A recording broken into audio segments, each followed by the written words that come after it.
জলবায়ু পরিবর্তনের বিরূপ প্রভাব মোকাবিলা ও পরিবেশ সংরক্ষণে ব্যতিক্রমে উদ্যোগ নিয়েছে এগ্রিকালচারিস্ট অ্যাসোসিয়েশন অব বাংলাদেশ।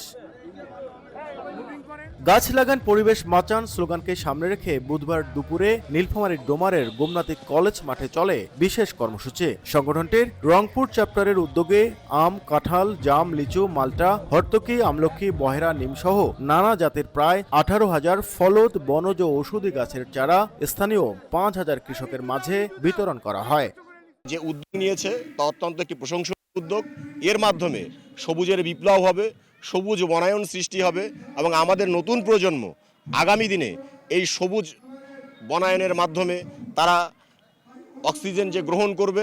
18,000 চারা ডুমার ডিমলা উপজেলাতে আমাদের তুহিন ভাইয়ের মাধ্যমে বিতরণ করব এবং এটা আমাদের উদ্দেশ্য হচ্ছে কৃষি আমরা নিয়ে যেহেতু কাজ করি, কৃষির উন্নয়ন এবং পরিবেশের উন্নয়ন। এখানকার নদী ভাঙ্গন এলাকার মানুষ, চরাঞ্চল, আমরা এই চরাঞ্চলকে এই বৃক্ষরোপণের মাধ্যমে সবুজ বেষ্টনী করতে চাই এবং এখানে আপনারা জানেন যে এই অক্সিজেনটা আমরা প্রাকৃতিকভাবে পাই এবং গাছ থেকে পাই।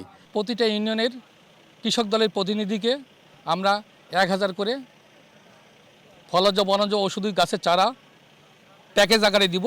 এটা আগামীকালকে তারা প্রতিটা ইউনিয়নে 300 জন কৃষকের মাঝে প্রতিজনকে 3টি করে চারা দিয়ে তারা কালকে এই প্রোগ্রামটি চালু রাখবে।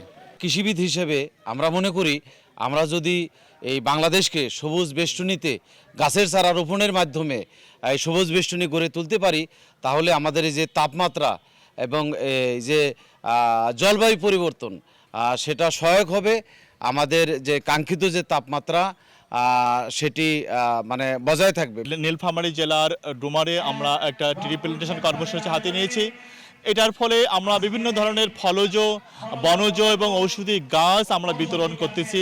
5,000 কৃষকের মধ্যে প্রতিটি কৃষক 3টি করে চারা পাবেন। আয়োজিত কর্মসূচিতে প্রধান অতিথি হিসেবে উপস্থিত ছিলেন নীলফামারী 1 আসনের সাবেক সংসদ সদস্য ইঞ্জিনিয়ার শাহরুল ইসলাম চৌধুরী তুহিন। অন্যান্য জেলায় যে সকল সুযোগ সুবিধা আছে, এমনকি আমাদের পার্শ্ববর্তী দিনাজপুর বলেন, বগুড়া বলেন, যেগুলো সুযোগ সুবিধা সেগুলোও আমাদের ফ্যাসিলিটি নাই। সো আমরা সেগুলোর দিকে নজর দিব, আমরা মানব সম্পদ উন্নয়নের দিকে নজর দিব, আমরা মানুষের আর্থসামাজিক অবস্থার যাতে উন্নতি হয় সেটার জন্য কি করা যায়। এছাড়া গতানুগতিক যেগুলো আছে শিক্ষা প্রতিষ্ঠান, রাস্তাঘাট, বিদ্যুৎ, এগুলোর ব্যাপারে আমরা তো ইন্টারেস্টেড। আয়োজকরা জানান পরিবেশ রক্ষা, জলবায়ু পরিবর্তনের প্রভাব মোকাবিলা এবং কৃষি উন্নয়নের উদ্দেশ্যেই এই উদ্যোগ নেওয়া হয়েছে। কর্মসূচি থেকে প্রতি বছর অন্তত 1টি করে গাছ লাগানোর আহ্বান জানানো হয়। নাজমুল ইসলাম নিশাত, সময় সংবাদ, নীলফামারী।